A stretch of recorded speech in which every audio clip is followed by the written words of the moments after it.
Welcome to the Sports Angle on PRConnectionsRadio.com, the voice of new media here in the sports entertainment capital of the world, Las Vegas, Nevada. I'm your host, Ian Rakelli, and we have an amazing show planned out for you.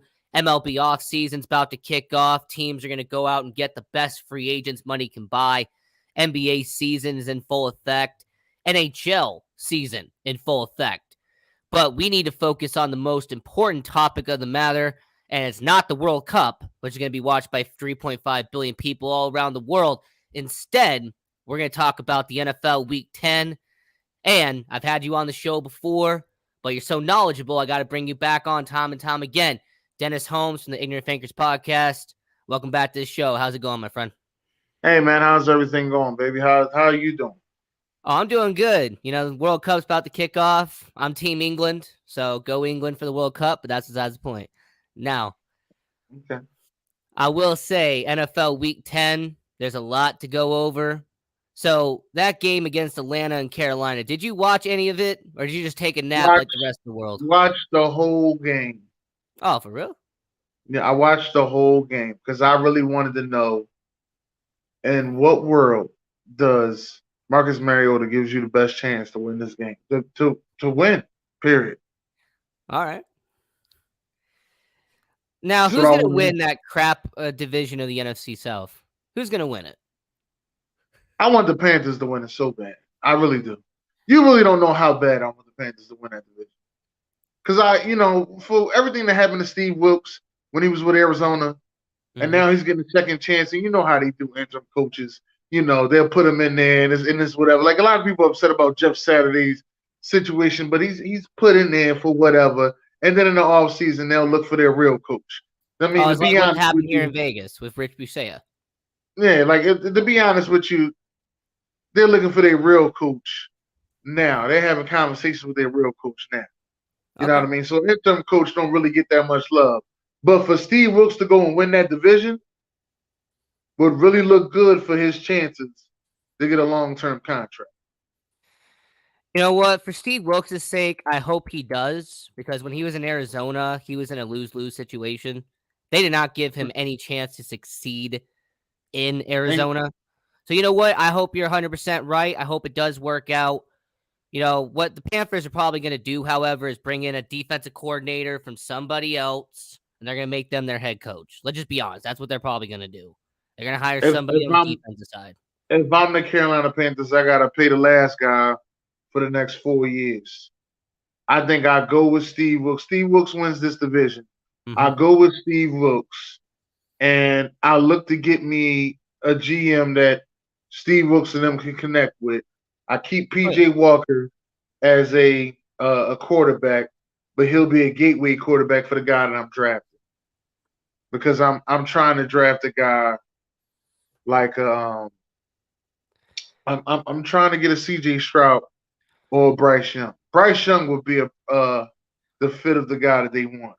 What about Will Levis? What about him? No, I don't believe in Will Levis. Hey, you know That's just me. what? I It'll don't be believe. interesting to see what happens. Because here in Vegas, by the way, we are in Las Vegas, Nevada, where the Raiders are. I've been telling people that I wouldn't be surprised if they start tanking for CJ Stroud. If they try to get the number one pick and draft a replacement for Derek Carr, I wouldn't be But surprised. they just paid him. Yeah, but if they buy him out, they could save us $72 million, which is something that most people don't know. They'll save $72 million if they don't use that option for next year. Oh, okay. All So right. it'd save them a lot of money. Sounds like I thought that they already signed him to a long-term contract. They did, but they have a opt-out clause, which they can just get rid of him, and it'll save them a bunch of money if they do. Oh, okay. All right. Well, if that's the case, then yeah, you could do that. Go ahead. All But right.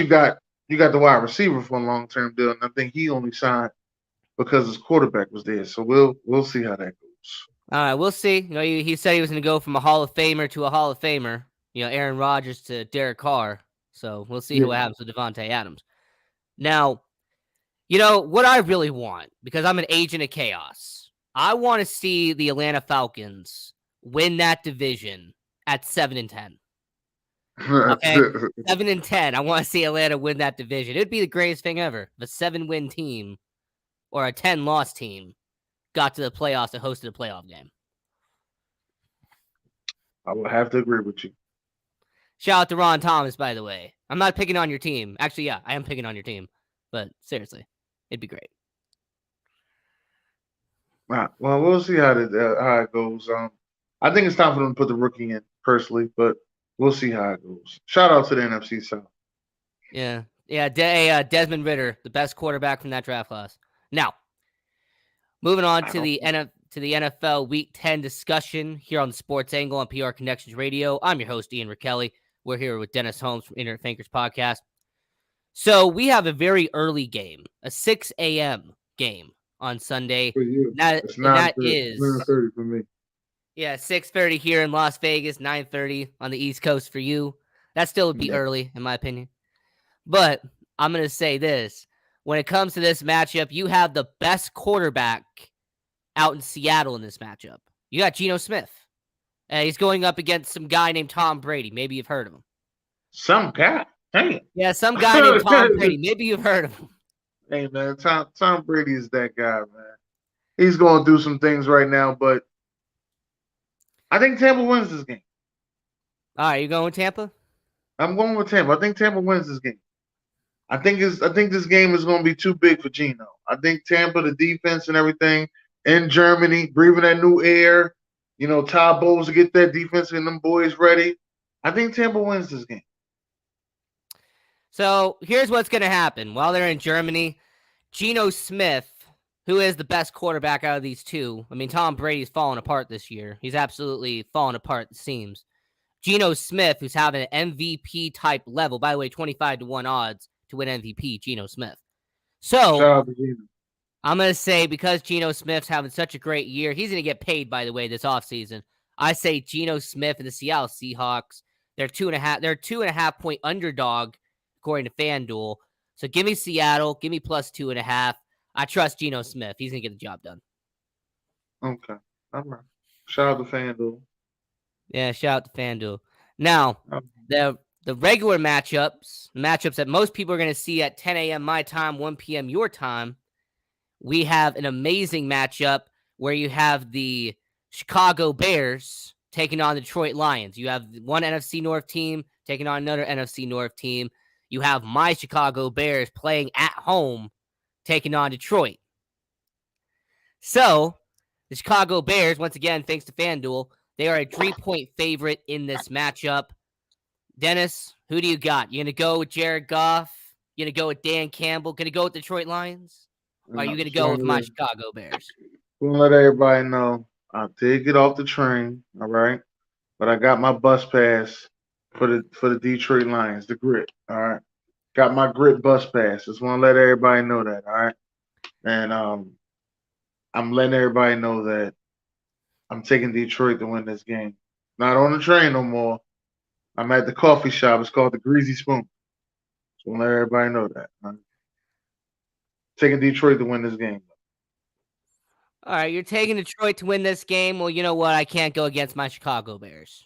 I'm not going to go against them. They're 3-6. They're the same record as Green Bay Packers right now.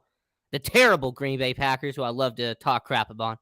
So I have Chicago having a better record than Green Bay. So give me the Chicago Bears to beat the Detroit Lions, and they go to 4-6 on the year and have a second place spot in the NFC North behind Minnesota. So give me Chicago, give me Justin Fields, and give me that -3. Okay. Now, this matchup could go one of two ways. Now, if Malik Willis is starting, it's going to go one way.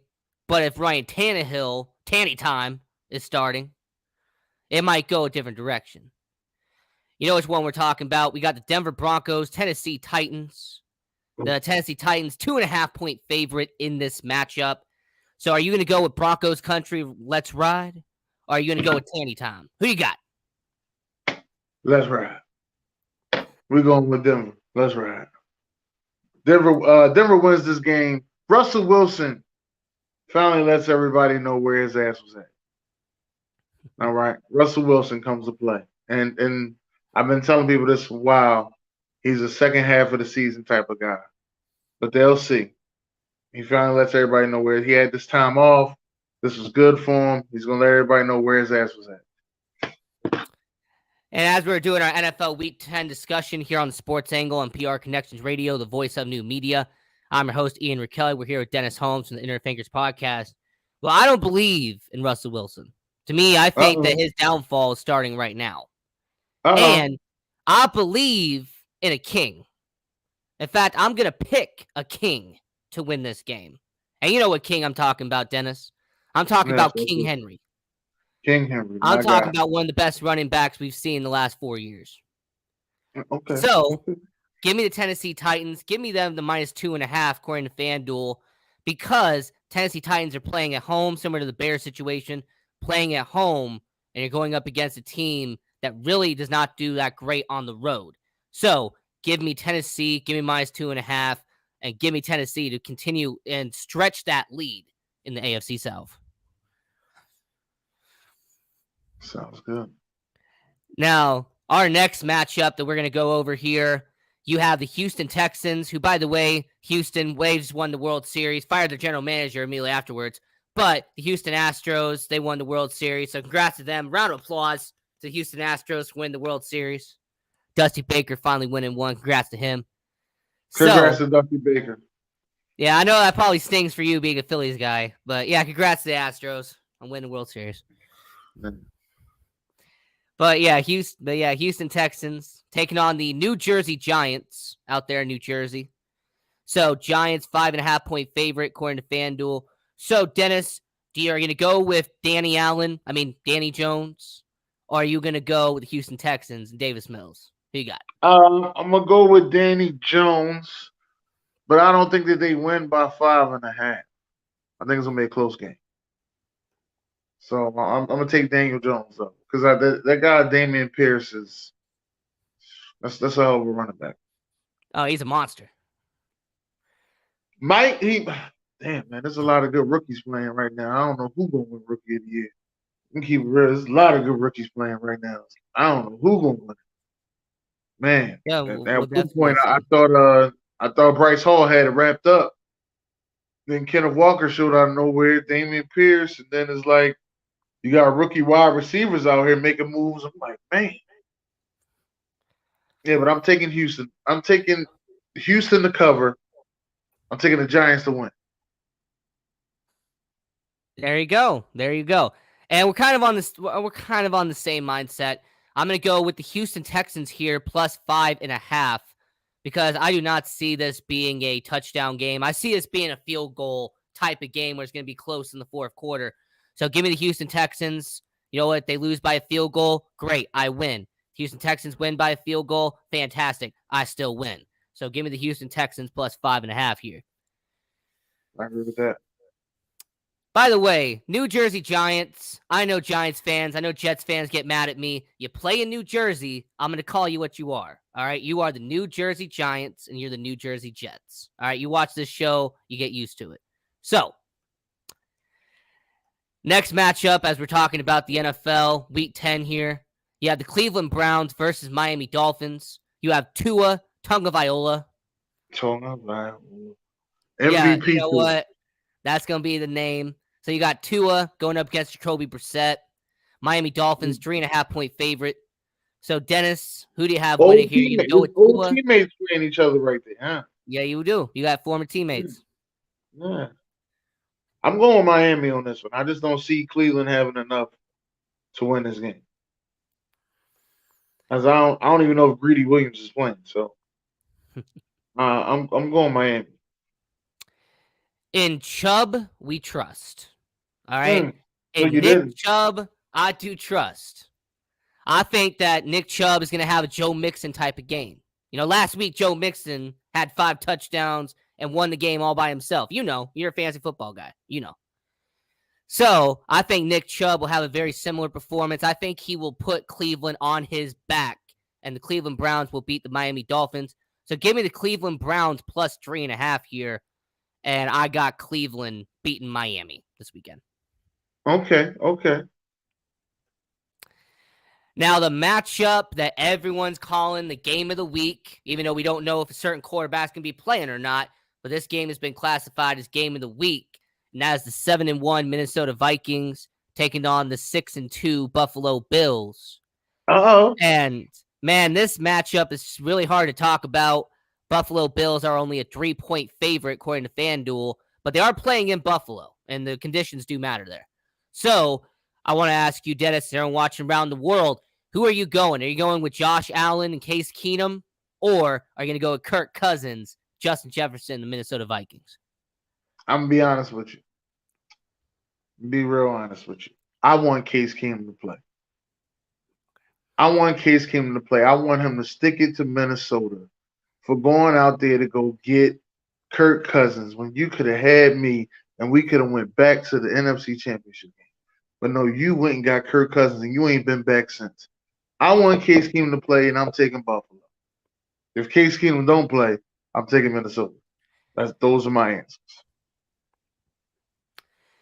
Well, to me, regardless of who the quarterback is, I'm still going with the same team. And that is a team that is 7-1 in the NFC North. A team every time I keep going up against, they keep on winning. You know, I bet against them, they keep on winning. And regardless if it's Dalvin Cook, Justin Jefferson, Adam Thielen, TJ Hawkinson, who just got there, regardless of who it is, Patrick Peterson on the defensive end, one of the greatest defensive backs we've seen in the 21st century. Yeah, he's a Hall of Famer. Hall of Famer, no doubt. So give me the soon-to-be 8-1 Minnesota Vikings, and they're going to be beating the Buffalo Bills. Give me the +3. Okay. So as we're doing our NFL Week 10 discussion here on the Sports Angle on PR Connections Radio, the voice of new media, I'm your host, Ian Kelly. We're here with Dennis Holmes from the IgnorantThinkers podcast. Keep going down the line. We have a blowout, according to the betting odds. You have the Kansas City Chiefs, 9.5-point favorite over Jacksonville, over the bust. That's the quarterback over there, Trevor Lawrence. So you have Kansas City and you have Jacksonville. Dennis, who do you got in this matchup? Yeah, I'm going to have to take I'll take Jacksonville to cover. I'll take Kansas City to win. I'm going to go with both. I'm going to go with both because I think this could be a 2-touchdown game. I have no confidence in Jacksonville. I have no confidence in the bust they have at quarterback and Trevor Lawrence. And I really don't have any confidence in the defense. I mean, outside of Devin Lloyd, you really don't have much on that defense. Josh Allen and Devin Lloyd, that's pretty much all you got. What? You ain't got no love for Duval? I ain't got no love for Duval. No, I do not. Well, you got, besides Devin Lloyd, you got some other players out there that's playing. That defense is playing. They're pretty fast, man. That's a fast defense. Outside of University of Utah legend Devin Lloyd, you really don't have much on that defense. All right, now, where are they playing at? They're playing in Kansas City. They're playing at Arrowhead. So I'm saying it's going to be a 2-touchdown game. It's not going to be close. Okay. You taking that? I might take that too. I don't know. I might. And speaking of Ron Thomas, by the way, we were talking about your team earlier in the show. And I said, Ron, before you were in here, I want the Falcons to win that division at 7-10. All right. I want the Falcons at 7-10 to host a playoff game because I just think that'd be the humorous thing ever. He's drinking bleach. Now, continuing, we have a game that nobody wants to watch except you're a fan of this team. You have the New Orleans Saints taking on the Pittsburgh Steelers. Now, the Saints are a 1.5-point favorite according to FanDuel. So, who are you going with? You going with Andy Dalton or are you going with Kenny Pickett? Who you got? Give me Kenny Pickett. That's what. Give me until the Saints just say we're starting Taysom Hill at quarterback. I'm betting against them, and you know I'm always going to bet against them because the more they lose, the better the pick we get. And it's looking like if they keep starting Andy Dalton, we're going to get the first pick of the draft. Just keep losing, baby. You know what? I'm going to agree with you. We've been rarely agreeing on the show, but I'm going to be agreeing with you. I have the Pittsburgh Steelers. Give me the +1.5 on this. They're playing at home. They're playing in Pittsburgh. So give me the Pittsburgh Steelers.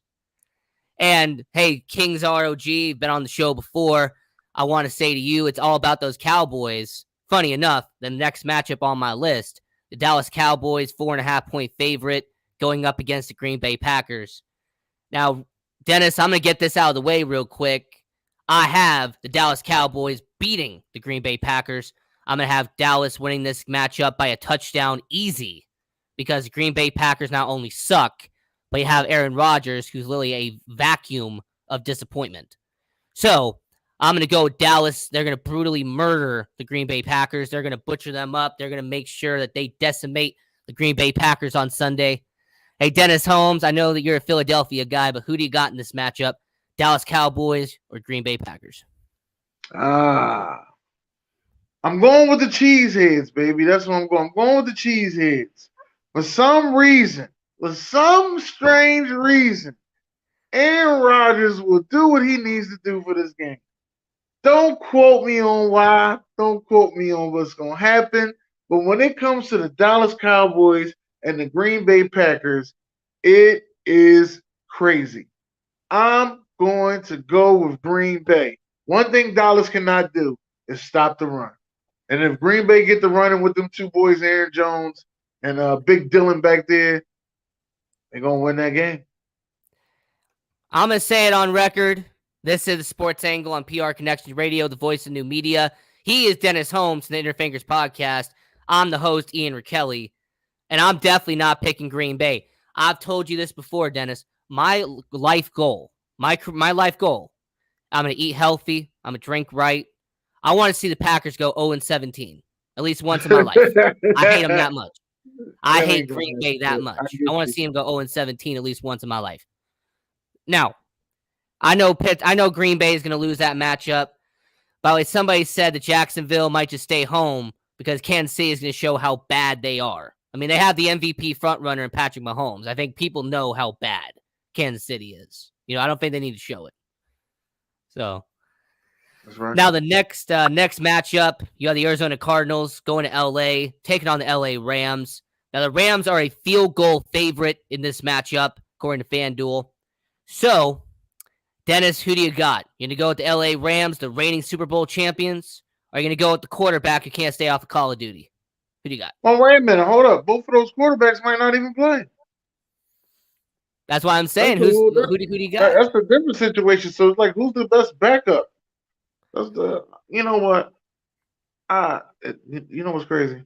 The Rams may win this game with their backup quarterback. I'm going with the Rams. And I'm going to go with the Rams simply because I don't trust the Cardinals. I mean, not just Kyler Murray, but Cliff Kingsbury is not a trustworthy coach. You cannot trust him. I've been saying that for a long time. He needs to be fired by the end of the year, by the way. If he does not get fired, I'm going to be shocked. Well, the two coaches I thought was going to get fired got fired. The crazy thing is I like both of those coaches. That's the Indianapolis coach Frank Wright. And you know how much love I got for Matt Rule because of what he did for Temple in Philadelphia. So those two coaches I like a lot. But I just said it's been too much time. You haven't won your division. You haven't made no improvements. You got to go. It's not that I was wishing bad things on you, but when you have a job, you have to have a good job performance. And you was not having good job performance. It was time for both of those guys to go. I said in the beginning of the year, those are the two coaches I see getting fired. It's funny. The Philadelphia Eagles, because they're doing so well this year, you have your offensive coordinator, you have your defensive coordinator. They're both hot. They're hot free agents heading into next year. So, hey, Dennis, let me ask you this. When it comes to Indianapolis, when it comes to Carolina, Arizona, all these teams are going to need a head coach next year. Are both of your coordinators going to be gone in Philadelphia next year? Jonathan Gannon and really? If we lose the offensive coordinator, it's cool because we'll probably get Frank Wright. Okay. I think Frank Wright will come and hang out with us for a while. He likes it in Philly. Robert Cannon. Is Robert Cannon or Gannon? Jonathan Gannon. JG. My fault. I'm sorry. Yeah, JG. Yeah. JG. Yes, JG on the other hand. I'm not a fan of his defensive style, but he's been doing his job. But I'm not a fan. But he's been doing his job. I just feel as though we need to blitz a little bit more. All right. Definitely had to get that out of the way. And since this show is in the sports entertainment capital of the world, Las Vegas, Nevada, the Sports Angle on PRConnectionsRadio.com, the voice of new media. You have the Indianapolis Colts with their new coach taking on the Las Vegas Raiders here at Allegiant Stadium. Raiders 4.5-point favorite according to FanDuel. So, Dennis, do you have Las Vegas winning? Or do you have Indianapolis under a brand new coach getting his first win? Who do you got? Buck Flair rule number 3. When a coach gets fired, the team plays harder. I'm taking the Colts to win. You know what? I'm going to take Buck Flair's rules, and I'm going to shove them out the window. Oh, not Buck Flair. I take his rules, I shove them out the window. Because here's what my rule is. Whenever there's a brand new coach, they're going to start their career off with an L. They're going to start their tenure 0-1. Give me the Las Vegas Raiders. Give me the -4.5. And I think that Las Vegas Raiders, they're going to get that win on Sunday. Last year, the Raiders interim coach, first game is coach. Guess who he played? Chicago Bears. No, he played the Philadelphia Eagles. First game is Philadelphia coach. Eagles. Okay. And he blew us the hell out. Blew us the hell out of the water. So that's why I'm going with the Colts to win this game. Without Jonathan Taylor. Without Jonathan Taylor. Even without Jonathan Taylor. Which was the greatest trade I made in fantasy. Greatest trade I made in fantasy. Who'd you get? Stephon Diggs. What? Yeah, I traded Jonathan Taylor for Stephon Diggs. Wait, was it a straight up 1v1 trade? Yeah. I traded him like week 4.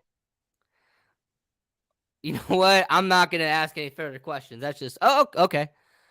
All right, so Jonathan Taylor straight up for Stephon Diggs. You pretty much robbed that man and took all his money. So I didn't rob. In all honesty, I didn't rob him because in his eyes, it's like, well, you could have just drafted Jonathan Taylor with your first pick instead of trading. I mean, you could have just drafted Stephon Diggs with your first pick instead of trading. But in my eyes, it was more so like, to me, it just seemed like it's too much pressure to have the first pick in fantasy. That's how I feel. It's too much pressure. Yeah, I don't draft with the first overall pick because whoever the projected number 1 pick is since 2016 falls off a cliff that year. So for me, it's just not worth it. Now, now continuing with our NFL Week 10 discussion here on Sports Angle on PRConnectionsRadio.com, the voice of new media. You have the Los Angeles Chargers going to San Francisco. Santa Clara. And the 49ers, 7-point favorite according to FanDuel.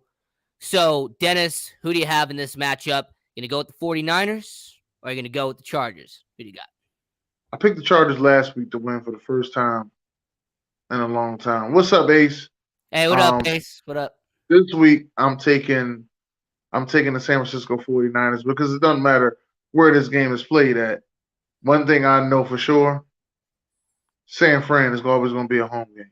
No matter if it's played in LA or Santa Clara, it's going to be a home game for San Fran no matter what. So I'm taking San Fran in this game. Hey, what's up, Rashawn? What's up, Sean? You know what? The San Francisco 49ers, they are the better team, not even on paper, but when you watch them, the San Francisco 49ers are a better team all around. So give me San Francisco, give me the touchdown, and you know what? I'm going to take San Francisco to win this game, and they're going to be alongside Seattle among the best teams in the NFC West heading into Week 11. Robert, he says Chargers by 3. You know what? What's up, Robert Leader? Hey, Robert, what's up, man? Chargers by 3. I can respect that. I can respect that. Also, Rashawn saying Debo's back, which is true. Debo Samuel's going to be back. I want to see the goal line. I want to see the goal line offense. And I want to see it with Debo. And I want to see it with George Kittle and Christian McCaffrey on the backfield. Oh, that's going to be amazing. I love to see how they do that. That'll be amazing right there, man. I want to see that. That'll be good. And if they had Trey Lance, you could imagine the option plays. Oh my goodness, man! You could almost do a triple option. Pretty much, yeah. You could do it back to college football. Just have 2 running backs and a quarterback.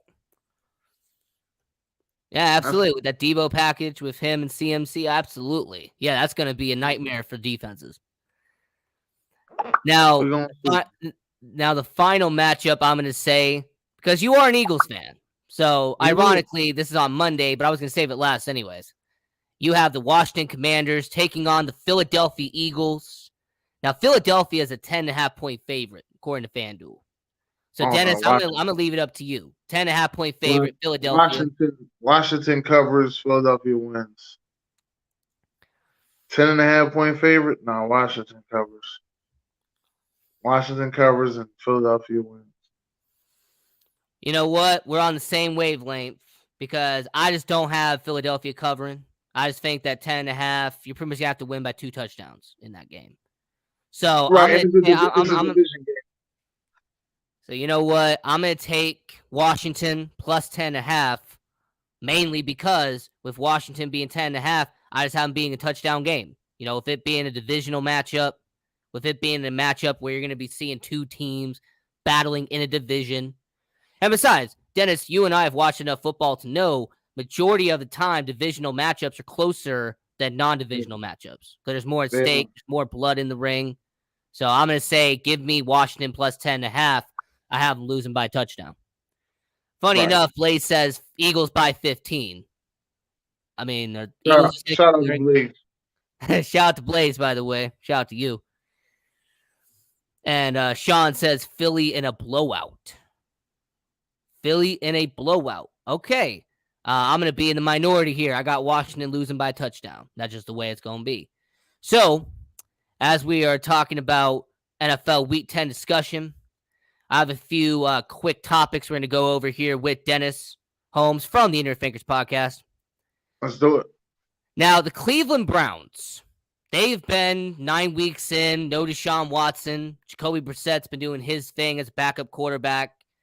Now, Cleveland is not the worst in the AFC North. That would be the Pittsburgh Steelers. But Deshaun Watson, he's coming back week 12. You know, he's going to be coming back. He's going to be playing against the Houston Texans. We all know about that story. So, I'm going to say, when it comes to Deshaun Watson, how do you think the Cleveland Browns are going to perform with Deshaun Watson as their quarterback? Because Jacoby Brissett's been kind of a game manager. He's been doing, you know, less than what Deshaun Watson would. So how different is Cleveland going to be once Deshaun Watson comes back and they take on the Houston Texans when he comes back? Well, he gets to practice, I think, now. That'd be correct. If I'm not mistaken. I think he's practicing now. So I believe he's going to be rusty. But, you know, I just want to see if his wheels are still there. Because I think his wheels, along with Nick Chubb's wheels, will get them into better places, be honest with you. But I think he still might be a little rusty. I want to see the him and Amari Cooper connection, even though I think that him and Donovan Peoples-Jones will have a bigger connection, to be honest, than him and Amari Cooper. Something about him and those second-string wide receivers, they seem to go together a little better.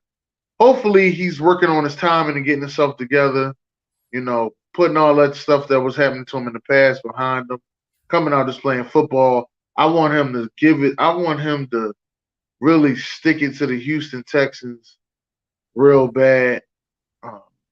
But, you know, it is what it is. I wanted to be to a point, kind of like when Michael Vick went back to Atlanta when he was with the Eagles. And at first they booed him. They booed him at first. But then later on in the game, they started applauding him when he scored a touchdown. So that's how I wanted to be. Now, the comments here have been amazing. You have that game in Houston, the Texans should line up the front row with ladies in massage outfits. What? Yeah. You know, Blaze has been awesome. You know, Blaze, you are a very creative dude. Oh, man. You also got each end zone should have a massage table in the corner for Houston. Oh, my gosh. I mean, I know you'd be tempting Deshaun Watson by that point. You pretty much would just be giving him all he wants. June Pierre, by the way, shout out to you. Hey, what's up, man? What's up, June? Yeah, your Giants. You know, I unfortunately have them losing to the Texans, but that's okay. You know, your Giants are still doing good. Still doing good. Now, with Cleveland, I really feel like the main difference between Jacoby Brissett and Deshaun Watson is that you're going to have more options down the field. You know, you're going to have to be able to go down the field more, you know, 50 yards, 60 yards down the field. Jacoby Brissett's been more of a 10-yard, 15-yard passing plays with Amari Cooper. He really hasn't been that often going deep with Cleveland. Where I think Deshaun Watson, that'd be a different story. So to me, that's the real big difference, that you're going to be seeing more plays downfield with Deshaun Watson. And he also has more mobility in his legs than Jacoby Brissett does. He's willing to get out of the pocket more. I mean, from the last time we've seen him, but as of what we've seen this preseason,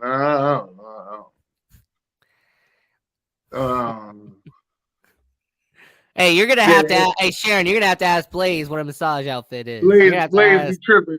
Chocolate girl, Blaze is crazy. You know what? I'm going to say, that June Pierre's disappointed I'm picking the Texans over your Giants. I know you're very disappointed in me. I know. Hey, you know what? Deshaun Watson could be garbage. You very well much could be right. He will be garbage until next year. Or he leads a Cleveland Browns team to a 500 record. That's also a possibility. Yeah, it is what it is.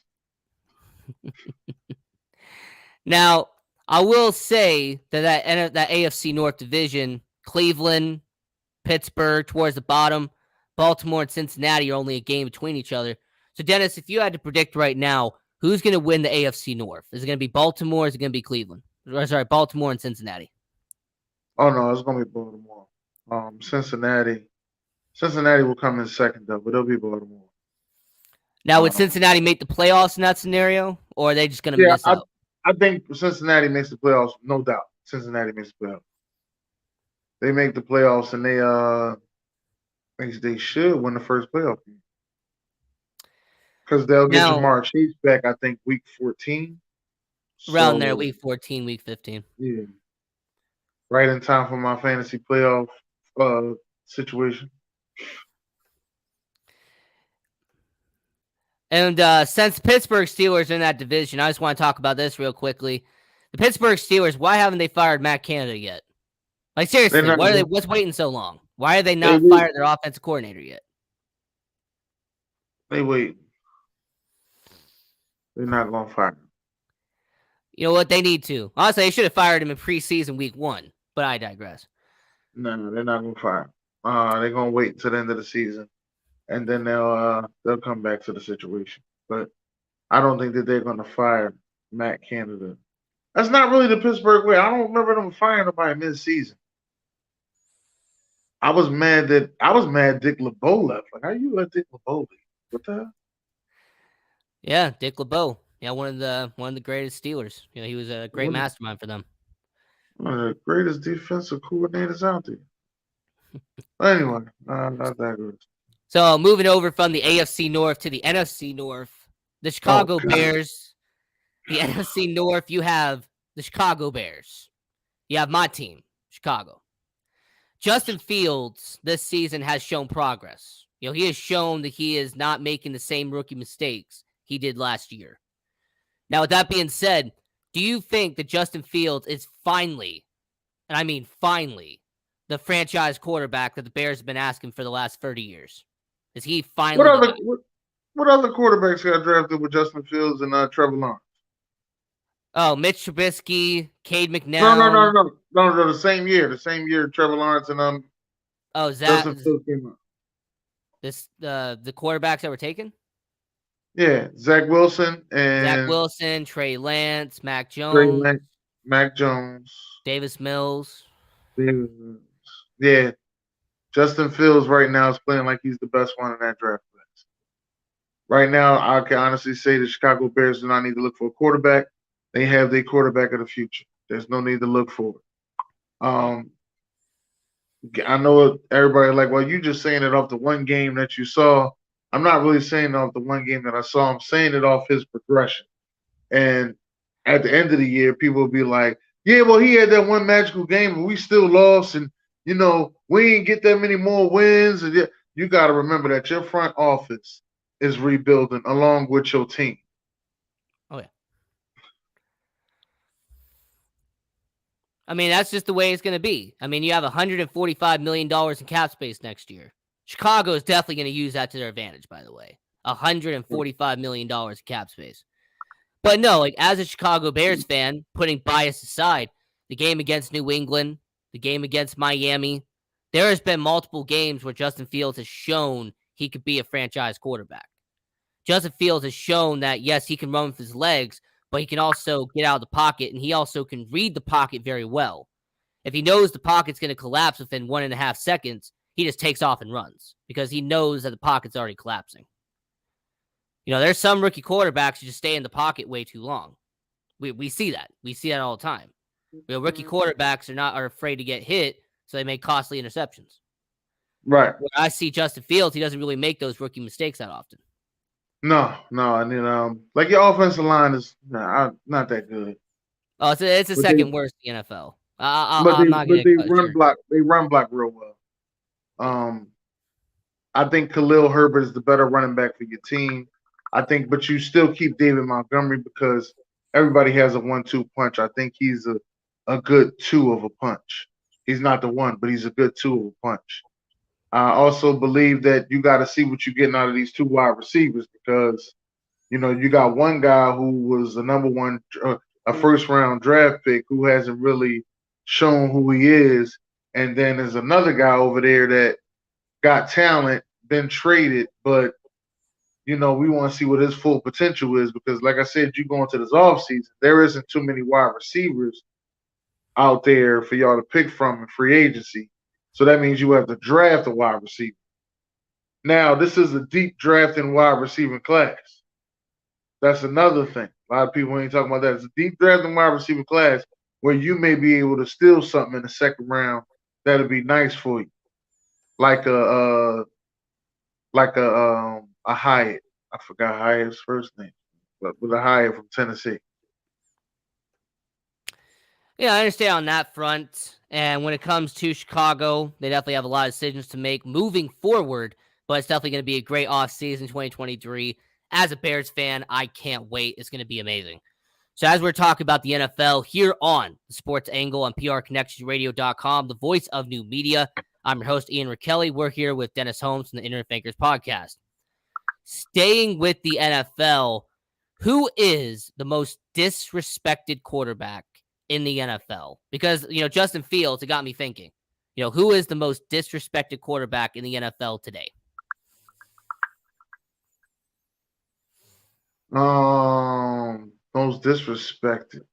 They do not get enough respect. They put out these great performances, but most of the league doesn't treat them.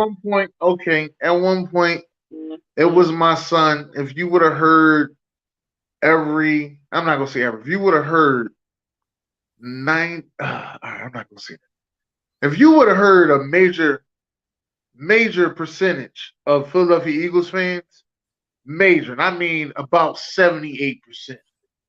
All right, 78% of Eagles fans did not want Jalen Hurts as the starting quarterback. They said he wasn't it. All he could do was run. He can't pass the ball. He don't know how to read defenses. There was a defensive coordinator that came out that said he don't know how to read defenses. And all I kept saying is, just let him work on it this offseason. See how he come back. Now, I don't want him around. He ain't that good of a guy. He ain't a leader. This is why he was cut from – this is why he got his job taken to Alabama. This is why he ain't win that when he went to Oklahoma. Oh, yeah, you got to see it. They was going in on it. They was going in on Jalen Hurts. Those same people, Jalen for MVP. Same people. That's why I don't have those conversations like that. My conversations be literally, we play Washington Monday night. That's my one game at a time. One game at a time. That's it. Those are my conversations. And I keep my conversations like that because everybody is just strictly on what's going on. You know what I mean? And everybody wants to talk about how the Eagles ain't did nothing. So I'm going to go one Jalen Hurts. I got to give Geno Smith his love because that's another guy that was disrespected. Nobody expected them to win as many games as they won. Nobody. And they have been winning. And Geno has been performing. And Seattle has been doing their thing. So I'm giving Geno Smith his love. I'm giving Tua Tagovailoa his love. Because people were saying they need to tank and go get them a quarterback, or they should have had their chips all in to go get Deshaun Watson. But Tua Tagovailoa went out there and he beating everybody he needed to beat, come back from a concussion and still doing what he's doing. This guy's the MVP of the league. This guy got 2 wide receivers that may both get over, both put together may go for over 3,500 yards. Could be. Yeah, definitely could do that. Yeah, Jalen Waddle, Tyreek Hill. Yeah. It's dangerous out here, man. I mean, this guy's the MVP of the league. When he's not playing, they don't look as good as they do. When he is in the game, they look better. You can say his arm ain't there and this and that, or he ain't really that accurate. Say what you want. They're a winning franchise with Tua Tagovailoa at quarterback. That's what they are. So those are the guys that I'm going to say. Other disrespected people out there. I'm gonna have to say Daniel Jones is one that's disrespected, and he's 6-2 right now with no wide receivers. Let that sink in. All right, 6-2 with no wide receivers. You gotta let that sink in. Then you gotta go back and you gotta talk about Jimmy Garoppolo. Jimmy Garoppolo came out there and was benched, and they was trying to trade him and couldn't get nobody to take him. And next thing you know, gets injured like the second. Was it against y'all that he got injured? Yeah, it was. Yeah. Oh man, I think on the second week of the season, then he comes back out. Jimmy comes out, saves the day because you didn't trade him. So that's another guy. So like I said, there's a lot of guys out there. Kirk Cousins, 7-1. 7-1. Kirk Cousins, got to give him his love. Kirk Cousins out there, he's 7-1. He out there every time he win a game, they throwing all this new jewelry on him, no shirt on, doing dances in the airplane. Shout out to Minnesota. You know what? When it comes to, Czar's always, talking. If I'm talking about San Fran, that's how I feel. And you know what? Sharon actually said who, in my opinion, it is. To me, Lamar Jackson is the most disrespected quarterback in the NFL. The amount of disrespect that Lamar Jackson gets from the national media is, to me, it's absurd. To me, Lamar Jackson is, in my opinion, a top 3 quarterback in the NFL. He is. Right now? He's a top 3 quarterback in the NFL. He is. Right now? Or you mean like Lamar Jackson can do? The stuff that Lamar Jackson can do, I say he's a top 3 quarterback. Based off of what he can do on the field, what he can do for a team. Okay. But yet he still gets disrespected by the national media because, he's a running back. No, he's not a running back. He's a quarterback. We've seen that he can actually pass the ball. He can actually go deep if he has to. So the way I look at it, Lamar Jackson, to me, is very disrespected. Kyler Murray, if you saw anything from this prior offseason, was massively disrespected. I think Justin Fields is starting to get a little bit of disrespect from people. So, I look at it, and Jameis Winston, too. Like, when Jameis Winston was going through his entire thing, the national media was always clowning him and always making fun of him. He's not a bad quarterback. Like, he is not a terrible quarterback by any means. But pretty much to answer the question on my end, Lamar Jackson is the most disrespected quarterback in the NFL. Well, what do you think they should pay him? If you want my opinion, I think Lamar Jackson should get $48 million next season. I think there's going to be a team that's going to pay him $48 million. Because he is that good.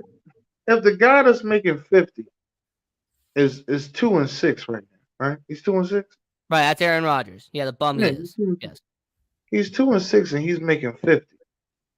I got to give 52. But here's the thing. The thing about Aaron Rodgers is that he's a 3-time MVP. He is Super Bowl winner. He has all these accolades up to this point. That's cool. That's all right. Lamar Jackson, he won that one MVP. And I absolutely still think that he could be in contention to win MVP. In fact, I think he was 20-1 when I saw the odds now. I think he's 20-1. Shout out to Vegas. By the way, Tua Tagovailoa. Yeah, I think he is like 22-1. Yeah, he's 22-1. So. Oh, speaking of which, I'm going to ask this real quick. Who do you have as MVP? Like NFL MVP, who do you have right now? Because I know you're not going to say Jalen Hurts. I know you're not going to say it. Tua Tagovailoa. That's who I got for MVP. You know what? I'm actually gonna go with Kirk Cousins. No, I'm just kidding. I'm actually gonna go with Patrick Mahomes. It's cliche, but I think Patrick Mahomes right now would be the MVP. Okay, Patty. Now you mentioned that you wouldn't know who to pick for Offensive Rookie of the Year. Somebody on Twitter, use a hashtag SportsAngle to engage on Twitter, said, "What about Brian Robinson, the running back from Washington?" No, just because he got shot. No. Okay. To me, it's Kenneth Walker. I'm a Seattle guy, but I think Kenneth Walker would be MVP. Kenneth Walker is nice, but I don't think he beats Damian Pierce for it. That's my thing. It's interesting. Sharon Mullen said Jalen Hurts is MVP right now. Obviously, that's her opinion, but he's MVP right now. Hey, Spartan Dog, Sharon Mullen. Yeah, absolutely, Spartan Dog. Now, moving on to the next part. Since we are in Las Vegas, Nevada, the sports entertainment capital of the world, the Las Vegas Raiders are 2-6 right now. The Las Vegas Raiders having a down part to the year. On a scale from 1 to 10, how much concern should the people here in Las Vegas have for the Raiders? What should the panic button be right now?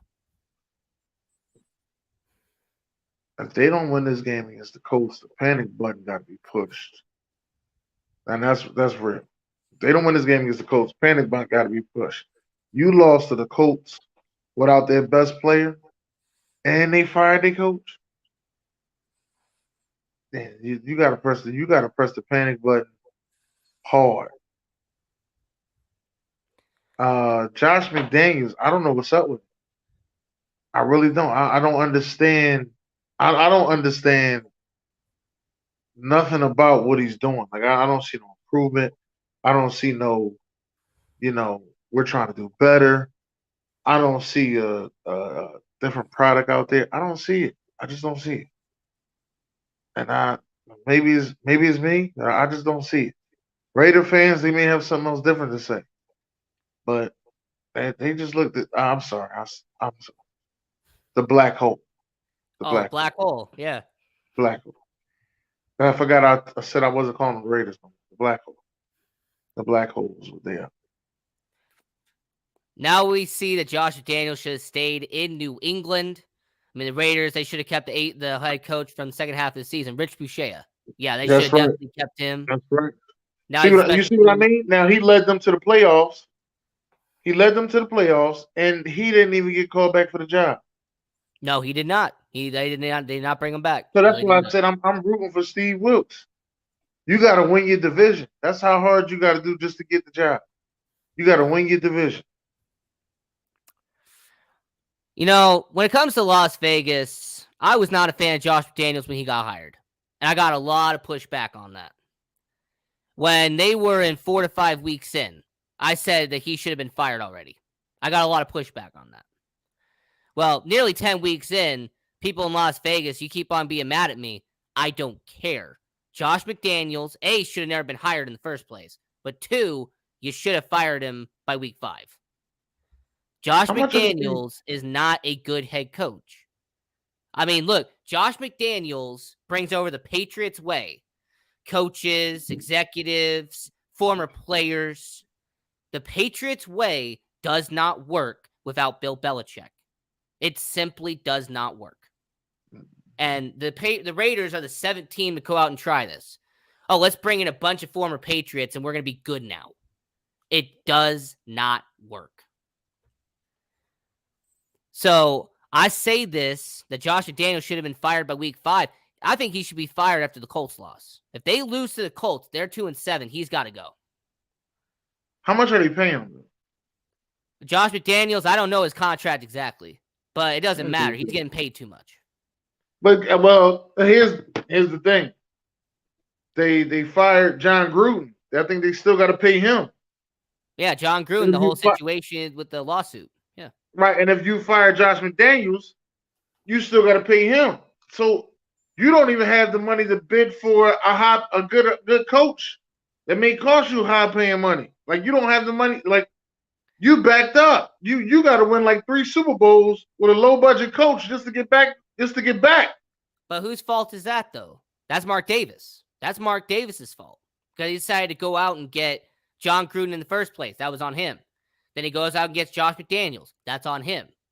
I don't feel bad for Mark Davis. There's a reason why I don't get much love here in Las Vegas, by the way. Look, the Las Vegas Raiders made a mistake when they hired Josh McDaniels. And I'm also going to ask you this, and everyone watching around the world, you can respond to it as well. If Derek Carr, if they go 3-14, for argument's sake, worst case scenario, they go 3-14. Derek Carr, you got to go, right?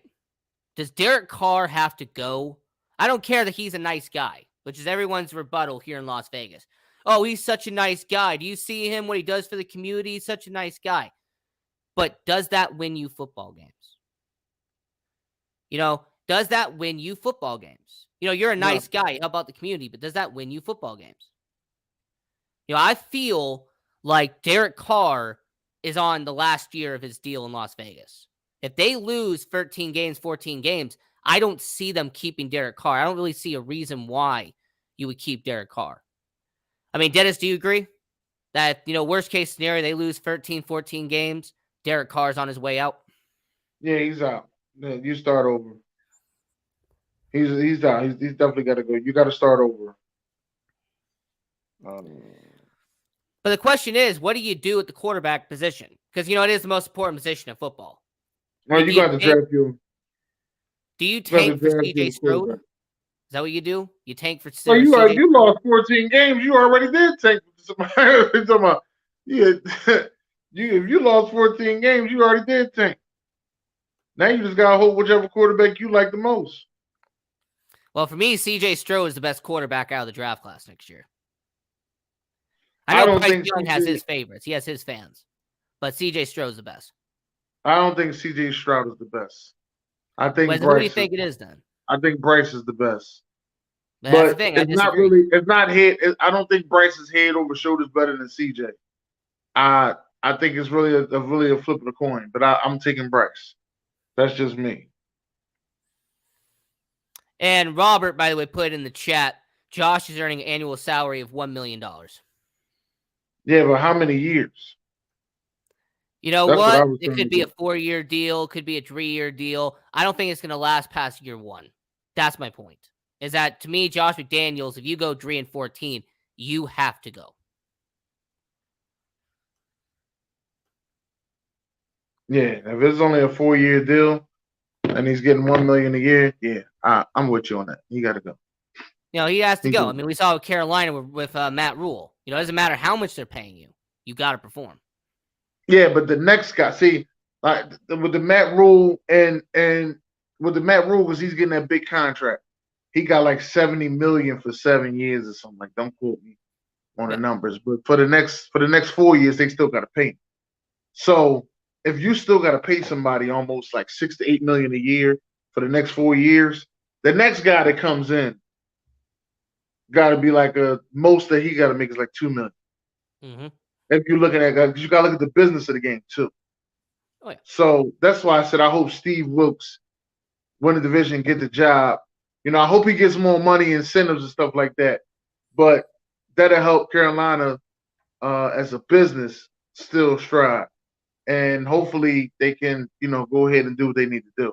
Now, I know everybody going to say, well, you worried about a coach's salary is not on the salary cap.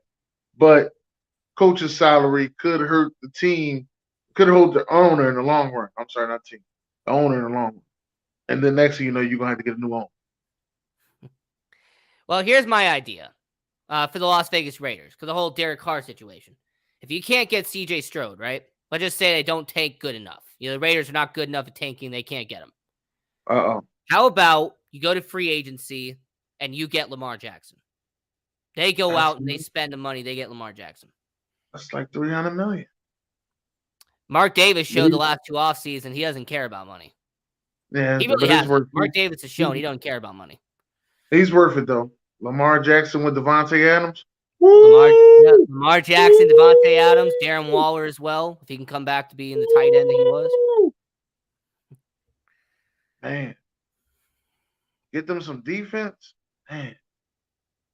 Why the hell did the Black Hole not get rid of Clem Farrell yet? Because nobody wants him. It's the easiest answer. Nobody wants him. He been in the league that long. They could have cut him. He been in the league that long. He ain't even got 10 sacks. How the hell you ain't got 10 sacks and you was like a top 10 pick? Get his ass off the team. There you go. That's the reaction of everyone here in Vegas. They're paying him too much. That's the reason why no one wants him. Cut him. You just cut Abrams the other day. Cut him. Speaking of which, can we talk about the fact that the Raiders have the worst first-round track record in probably like NFL draft history? I mean, they've cut or released 5 of their last 6 first-round picks. Well, and 2 of them went to jail. So I'm going to have to say that's because they let John Gruden pick them first-round picks. And that's Mike Mayock had to pick the ones in the back. You could tell. I knew that by watching Hard Knocks. Which guys was John Gruden guys and which guys was Mike Mayock guys. If you ever watched the Hard Knocks with the Black Hole. Oh yeah, Hard Knocks on HBO. Yeah.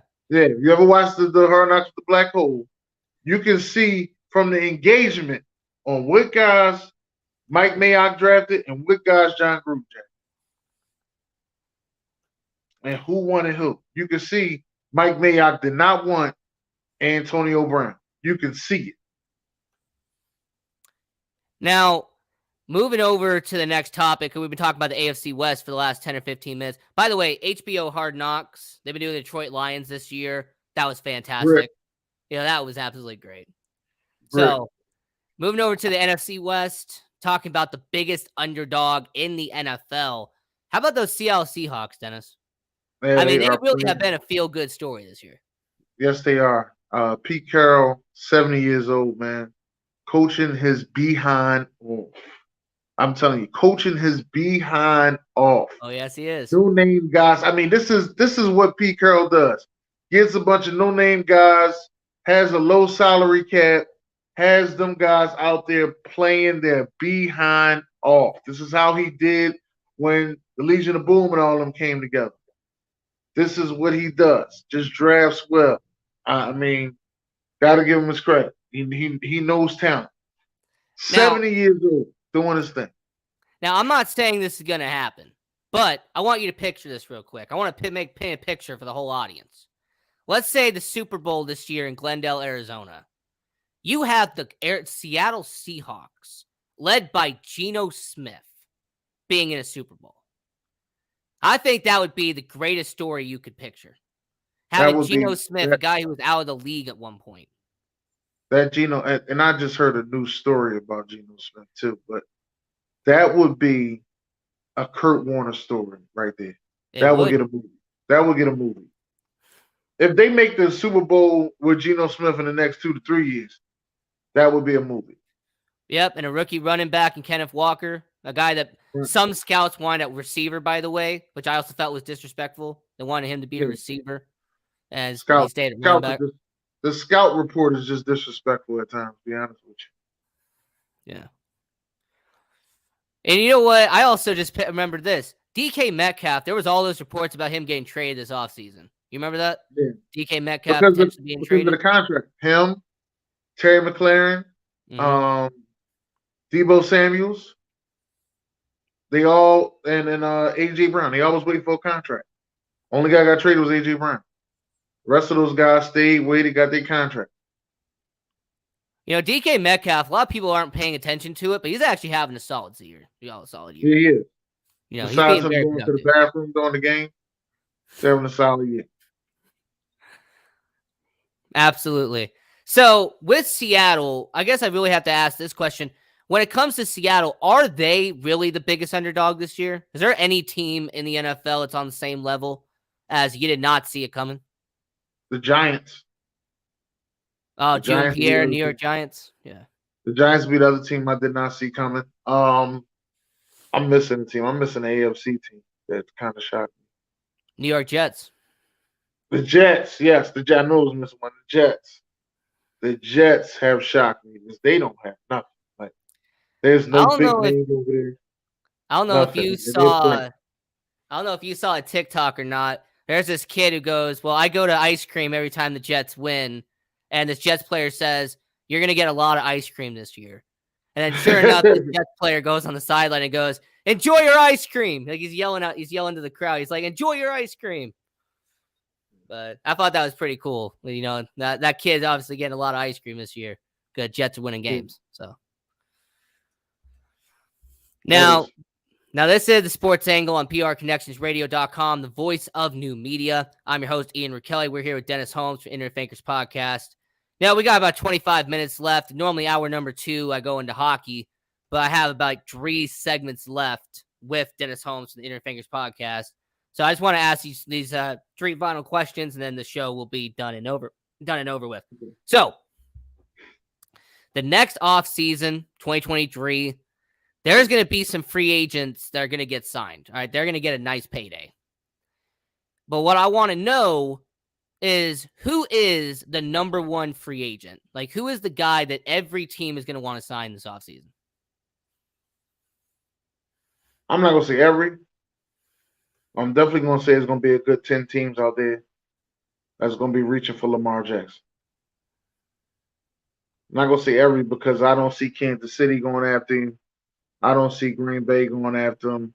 You know, I don't see Arizona going after him. Philadelphia not gonna go after him. Miami not gonna go after him. I'm trying to think who else. The Dallas Cowboys won't go after him. Yeah. Okay, that's the thing that's what I would think of off the top of my head. I was gonna say, Dallas maybe. I don't know about Dakota Prescott. So nah, Dallas not gonna go after him, but the rest of those teams, yeah, maybe a good 15 teams are gonna go after him and try to give him the contract that he wants. So he's as a free agent, as a quarterback, man, he's about to set the market up, right? And he can go wherever he wants to. Man, yeah, my fault. I don't see Chicago going after him, and I don't see the Jacksonville Jaguars going after him either. You know, you named a couple of teams there. Absolutely, I respect that. But there actually is 1 or 2 players that I actually think could get some value, and one of them's on your Philadelphia Eagles. How about running back Miles Sanders? You know, Miles Sanders is going to be a running back. He's going to probably be behind Saquon in terms of the best running backs on the free agent market. Right. But there's a couple running backs coming out in this draft. It's going to be good, too. I mean, you got that kid from Michigan. You got Gibbs from Alabama, who is really like lightning in a bottle to me. Guy from Texas.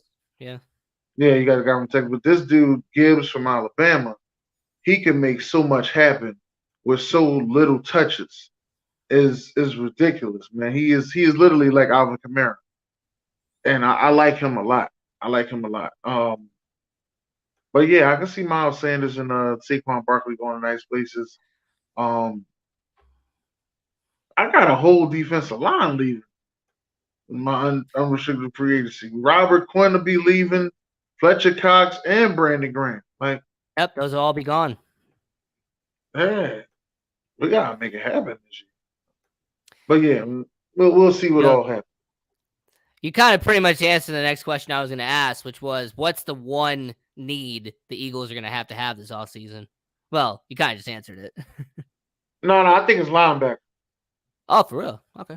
Yeah, I think it's linebacker. If you actually, you watch the Texans game, Eagles versus the Texans, you seen Dameon Pierce run for $130 on us. It's because we don't have the linebackers to go back there and make the tackles in the backfield. And I believe that's what we're lacking as a defense. But nobody's really attacked us like that, running the ball and consistently putting up points. So we haven't had that issue. We'll get up to a big lead to the point that you got to throw, and we'll run the ball the whole second half. And we don't score that many points in the second half, besides what happened this last game. And that's usually what's been the thing. But I've been noticing that we have a hard time stopping the run if you run the ball effectively. And when it comes to Chicago Bears, the one need they're going to need is offensive line. And if I was the general manager, if I'm Ryan Poles, I'm going to get the 5 best offensive lineman money could buy. Whoever the best tackle is, Orlando Brown, I'm just tossing out names. Orlando Brown, Isaiah Wynn, regardless of who it is, I'm buying them. I'm putting them in Chicago. If I was y'all, I would throw some money at Jason Kelce, even though I know he's going to retire. But I would throw some money at Jason Kelce because that's a guy who could anchor your offensive line with the last. He probably played 2 more years. At least that's what his brother says. His brother said he played 3 more years. So with that being said, yeah, I would throw more at him than what he's expecting to make him come to Chicago. That's just as we have been talking about the NFL here on the Sports Angle on PRConnectionRadio.com, the voice of new media. I'm your host, Ian Kelly. We're here with Dennis Holmes from IgnorantThinkers podcast. I'm going to transition over to college football for a minute. I know you're a Tennessee Volunteers fan. Yes, I know you're a Tennessee guy. Yes, I am. So with them being 5th in the rankings, unfortunately, they lost it to Georgia. We all know about it. It's all right. Do you believe Tennessee will find a way back to the college football playoff? Yes. We'll make our way to the college football playoffs.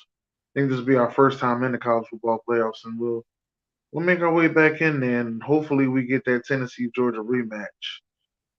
You know what I mean? So as the young people say, we get our lick back. So this is what my bracket is, and I just really want to know what yours would be. My college football bracket, I have Georgia at 1, Ohio State at 2, Tennessee at 3, Oregon at 4. You took Michigan out because they lose to Ohio State? I'd take Michigan out, yes. Because they lose to Ohio State, okay. I'm going to take Michigan out, and I'm going to take TCU out. I think TCU is going to lose 1 game at some point the next 3 weeks. I think they lose to Texas. So I got Oregon as the 4th final seed. That's a rivalry game, ain't it? It is a rivalry game, yeah. TCU versus Texas, yes. Yeah. That ain't the Red River Showdown. Don't cool. No, that's Texas versus Oklahoma. Yeah. Oklahoma. Okay, all right. Okay. King Czar is in the chat. He says Georgia, Ohio State, Michigan, and TCU. Well, they both can't be there if they play each other. That's the only thing that I'm noticing. Like, if they play each other, I guess it depends on how the game goes. Hey, King Czar, I respectfully disagree. I'm not just being a West Coast biased, but I do believe for the first time since 2016, a Pac-12 team will be in the college football playoff. So you think Bo Nix sneaks his way in there? 2 old quarterbacks in the college football playoff. I do. Bo Nix and Hendon Hooker. Ain't that? Yeah, I got Bo Nix taking on Georgia in the first round. Georgia. Yeah. That'll be nice. And the thing about Tennessee is I think they have enough talent. You know, I'm not someone who thinks they're going to fall off. I actually think they're going to do well and make it to the college football playoff. That's good. Definitely good. Unfortunately, Utah can't be in it because they lost 2 games. So, you know, if Utah only had 1 loss, I would try to squeeze them in there. But they got 2 losses. So. Yeah. Bama got 2 losses too. Shout out to LSU for giving Bama this. What if LSU beats Georgia? I don't see it happen. What if LSU beats Georgia? I said this on somebody's show. I think it might have been your show. I forget which one it was. But I think Georgia's going to lose in the SEC championship game. I think they got to play LSU in a row. They'll lose in the championship game. They got to play LSU. They got play LSU. Yeah. That's crazy. Now, you know, the next thing that I'm going to go to real quick is there has been all this discussion about the NBA, right? There's all been a discussion about the NBA, James Harden, your Philadelphia 76ers. They've actually been doing pretty well this year, but not on the win-loss record. Like, their stat sheets look good, but their win-loss record doesn't reflect it. Doesn't look that good. So, is Doc Rivers finally going to get fired? You know, after being relevant for the last 15 years? That's what everybody in Philadelphia is screaming for Doc Rivers' head. I just say let him finish out the season. You know, let him finish out the season, see what happens. See what we do in the playoffs. A lot of people saying there's no difference between Doc Rivers and Brett Brown. They saying actually Brett Brown did better with less talent, and I'm like, I don't know. I don't know. I don't know. Just let them finish out the year. It's early in the year. See what you got. Let them finish out the year. Well, I mean, the worst part about it is obviously it's only 15 games in, so you really can't measure it that well. It's not even a quarter into it yet. But the Philadelphia 76ers won't even be in a play-in game because right now they'd be the 12th seed in the East. Yeah. So unless they can turn it around, and Brooklyn same way, Miami the same way, unless they can find a way to turn it around, it really looks like three teams that most people thought they were going to be favorites in the Eastern Conference. Right now, they've struggled out the gate. But there's a lot of basketball left. A lot of basketball, yeah. There's a like lot of 80% of basketball the season. Like last year in January, the Boston Celtics, I think were 11th in the East. Last year in January, I did not think Boston was going to make the playoffs at all. Boston Celtics end up coming all the way back, and I think they end up being the fourth team in the East. Last year in January, after they took that loss to the Knicks. So, like I said, I've seen it, I watched it, anything can happen. So, there's a lot of basketball left. Usually after that Martin Luther King game, that Martin Luther King Day basketball game, that's usually when you get to see, all right, I've seen all their lineups and what they do and how they move and the second unit, they bench is good. You know, you get to see all of that. There you go. By the way, who is the main rival for the Philadelphia 76ers? Like, who is the main rival that Philadelphia has? This is Boston. It's got to be Boston. Boston and LA. Yeah, Boston and LA. Okay. Because, like, the thing is with the Philadelphia Phillies, I've always felt like it was the Mets, right? Like, the Mets and the Phillies was really the main Actually, rivalry. the Braves. The Braves. I forgot about them. The Braves. Oh, we hated the Braves. Man, they ran the 90s at one point. I hated the Braves. Oh, that David Justice and all them guys. I hated the Braves. I like them now. David Justice? You mean him? Yeah, and matter of fact, one of my favorite Braves was Chipper Jones. Chipper Jones is probably one of my favorite Braves. And of course, his brother Andrew Jones as well. Yeah, I remember when he came in as a rookie. Well, I mean, not a rookie, but when he first started, you see that. Chipper Jones. Yeah, absolutely.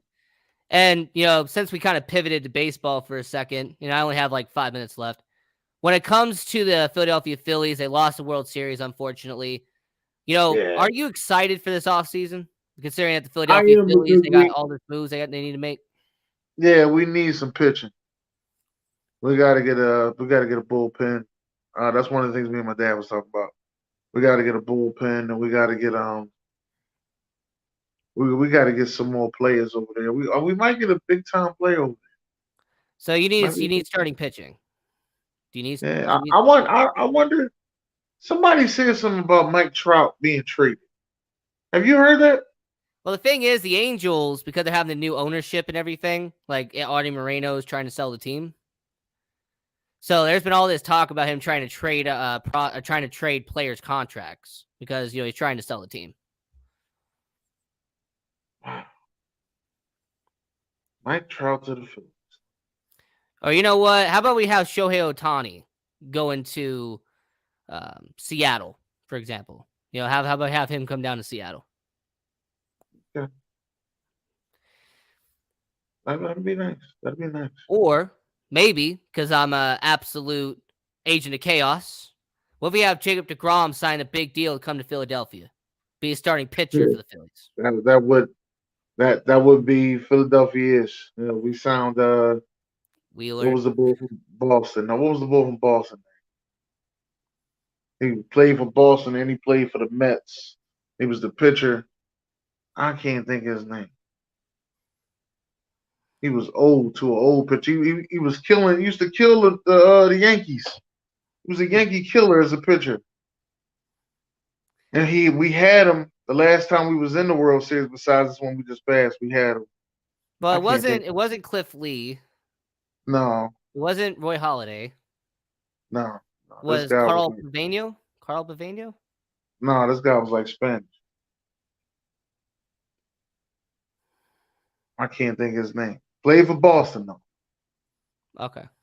He was a Yankee killer. You know what? He'll Padres. come to me after the show. Pedro. Was Oh, Pedro? Pedro Martinez. That's what, Pedro Martinez? Okay. Yeah. You know what? I'm going to point this out. Someone just said, what if Shohei Ohtani got traded to the Yankees? Oh, Lord. To be fair, almost every Yankee fan thinks every big superstar is coming to New York, though. Every offseason. They used to be their MO. That's what Derek Jeter said. They used to be their MO. Hey, you know what? Since I got this out of the way, I might as well bring it up. Aaron Judge sweepstakes. You know, he's going to get paid $350 million, $400 million, whatever. What about Philadelphia, huh? What about Bryce Harper, Aaron Judge teaming up together? Why not? Where would he go at in the lineup? Well, the Yankees put him in the leadoff spot late in the season. But you got Kyle Schwarber. Right. That's what I said. Where would he go at in the lineup? I would say maybe 3 and 4. 3 and 4. Because I know you got Bryce Harper, you got Nick Castellanos, you got Reyes Hoskins. I think Bryce Harper is 3. Right, so maybe move him to the 2 and then have Judge at the 3, or have the Judge at 2 and Harper at 3. Yeah, but then you ain't got nobody getting on base. That's 3 straight home runs. Schwarber, pow, out the park. Bryce Harper, pow, out the park. Judge, pow, out the park. That's 3 home runs in a row. You ain't got nobody getting on base. Well, the thing is, your manager would know him pretty well because he used to be the bench coach for New York. Rob Thompson. Oh yeah, so he would know him pretty well. We'll see how that works out. I know they got enough money. Yeah, they definitely got enough money, and I will say real quick because unfortunately I am being told I got 10 more minutes left because it's an hour and a half show. Of course it is. So I'm gonna say is that when it comes to your Philadelphia Phillies, whatever happens this offseason is gonna happen. The NBA, when it comes to 76ers, long season to go, they should do pretty well. Philadelphia Eagles, regardless if they go undefeated or not, I don't think they're going to. But regardless of what happens with the Philadelphia Eagles, hopefully they can make it to an NFC Championship game. Hopefully they can make it to an NFC Championship game. Play the Washington football team Monday night. Make sure you tune in. It's funny. That statistic that popped up was the last 5 teams that made it to 9-0 haven't won a Super Bowl that year. Mm. Oh, well. Play the Washington football team on Monday night. You play the Washington football team on Friday. On Monday night. It is Friday. It is Friday. Monday night's going to be the game. Tonight's Friday. Yeah. You know what? It's going to be a good game. What? I don't think that your Bears need any safeties. I think y'all. Well, actually, we're going to. Actually, we're going to need to because Eddie Jackson's not coming back. He's going to. Oh, he's not? Yeah, Eddie Jackson's not going to be coming back. So, we're actually going to need a safety. Wow. Well, like I said, majority of teams going to be gone this offseason. Like, majority of the big names are going to be gone. Mm. That's crazy. I didn't even think of that. Eddie Jackson may be a Atlanta Falcon. Do the Eagles need a safety? No, I think CJ. No, never mind. CJ Gardner lead the league in interceptions, so you know how that goes. They won a big contract after that. So. Yeah. All I know is that Eddie Jackson and Cody Whitehair are going to be leaving the team, which is why I'm very important that we're going to need another guard. We're going to need more offensive line. Or a good offensive line coach. See if you could get a good offensive line coach. Forgot what that guy name is. He used to coach the Washington football team as their offensive line coach, and then he went to the Browns. Forgot his name. Yeah, I forget who it is, but I'll be interested to see what happens with the Bears next year. Like I said, we have so much cap space heading into the next offseason. I mean, the one thing I'm very crucial on, the one thing I really care about is when you have $146 million in cap space. I'm looking at it right here. When when you have $146 million in cap space and your biggest cap hit right now is a defensive tackle with $7.4 million, that means you got a lot of money to spend. Who was that? Justin Jones. Justin Jones is getting paid $7.4 million next year by Chicago. And he's going to be the highest paid player on the team. So, with Chicago, they have a lot of cap room. They got a lot of money that they can pay. And I'm all for it. I think it's a good idea.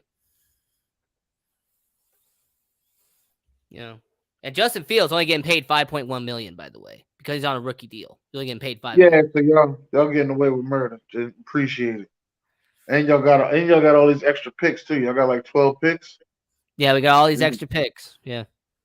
Yeah, and y'all don't need a quarterback. This is gonna be good. This is gonna be good for you. Y'all gonna load up. With the NFL draft, it's gonna be interesting. When you see the mock drafts and everything, I've actually seen what the top 5 draft picks are going to be, like what the order is going to be. And I find it quite amazing that these 5 teams, not everybody thought they were going to be down here. Like Houston being at 1, that was kind of expected. Carolina at 2, not many people saw that coming. Las Vegas at 3, I don't think most people saw that coming. Nope. But Pittsburgh at 4, that's kind of surprising. That Pittsburgh's at 4. You think they take another quarterback? To me, Kenny Pickett doesn't look like a slam dunk pick. Like, Kenny Pickett actually hasn't looked good. He hasn't looked bad, but he doesn't look good either. Like I said when he got drafted, I thought he was going to be an average quarterback in the NFL. Like, I really thought that Kenny Pickett's ceiling was that he'd be an average quarterback. He'd be in the NFL for 5 or 6 years. And then he'd be moved on and they would go someplace else. But hey, you know what? Number 5, Detroit Lions, for example. And everyone keeps talking about, the mock drafts and everything. And, I've been saying this. Bryce Young, CJ Strode, A-Rod, AR-15 with Detroit Lions, Anthony Richardson. Right. So this is going to be a very QB-heavy draft, unlike this year. Anthony Richardson going to the Detroit Lions. I'm just saying when it comes to quarterbacks. I mean, the Detroit Lions are going to have the 5th pick, according to this. Like, they would have the 5th pick. Who they got them taking? Right now, they have... Should be another defensive player. They got a quarterback. They got them taking a quarterback. Wow, they're going to take Will Levis, huh?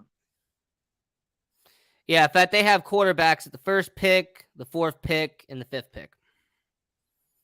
So, yeah, but they pretty much have the Raiders taking a quarterback, they have the Texans taking a quarterback, and they have the Lions taking a quarterback.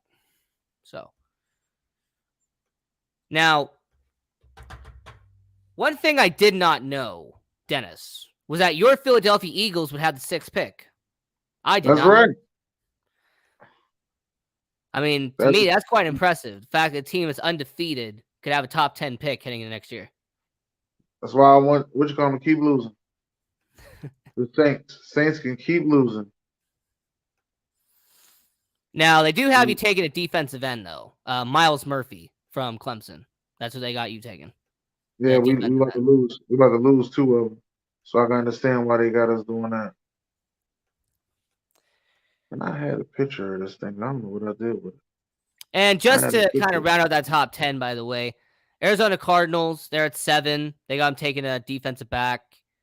Jacksonville Jaguars are at 8. They have them taking an offensive tackle. 9, Chicago Bears. They got them taking an offensive tackle. That makes which offensive tackle they got them taking? Chicago Bears. Penn State. Fashanu. Okay. Penn State. Yeah, so what the other one they got them taking is the one from Ohio State, right? Or is it the guy from Northwestern? Northwestern. Number 7, they got the Northwestern guy. Okay. And then you said the Eagles, they got the Eagles taking Jalen Carter from Clemson? They got Georgia? They had the Philadelphia Eagles taking Clemson defensive end Miles Murphy. Miles Murphy. Wow.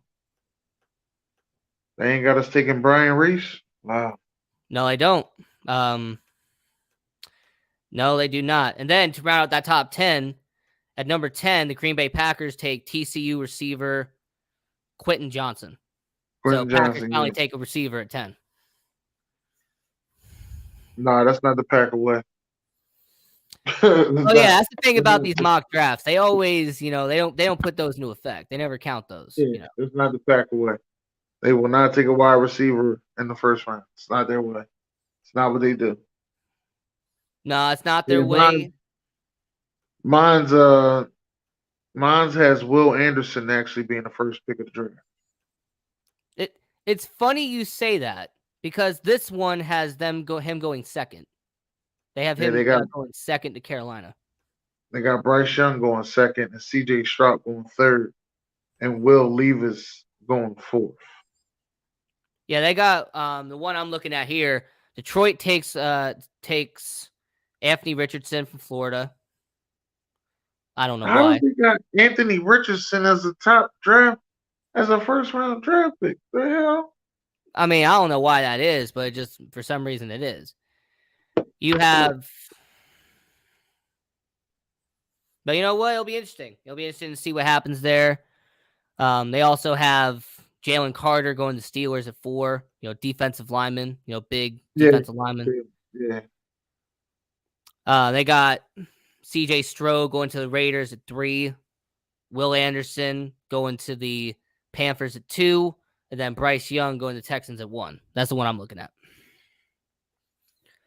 Okay. But anyway, we have about 2 minutes left here on the Sports Angle on PR Connections Radio, the voice of new media. I'm your host, Ian Rickelli.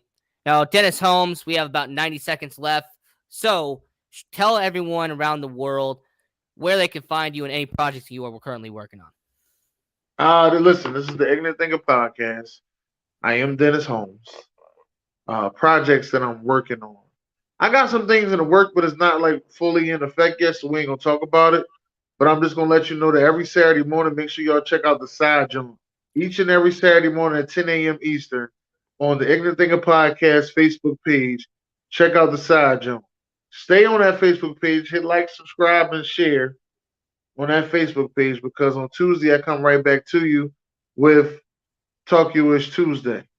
And I want you to stick around because on Mondays, I do June's Monday quarterback with my guy June. So that's every Monday during the football season. And on Saturday nights, I also come to you Saturday morning. I also come to you Saturday night with Buck Flair, where I do the Buck Flair show. And we sit back and we go over every game of this week. And we give out our score predictions each and every Saturday night. And on Wednesdays, we have Wild Wednesday. So Talk You-ish Tuesday and Wild Wednesday. Both shows have been going on for 4 years straight. We both of those shows in season 4. And I will say, by the way, Dennis, it's always a pleasure having you on the show. You're always welcome back anytime to Sports Angle on PRConnectionsRadio.com, the voice of new media. Of course, I'm your host, Ian Rickelli. Follow me on social media at Ian Rickelli18. And until next time, have a great weekend. Stay safe and continue watching football.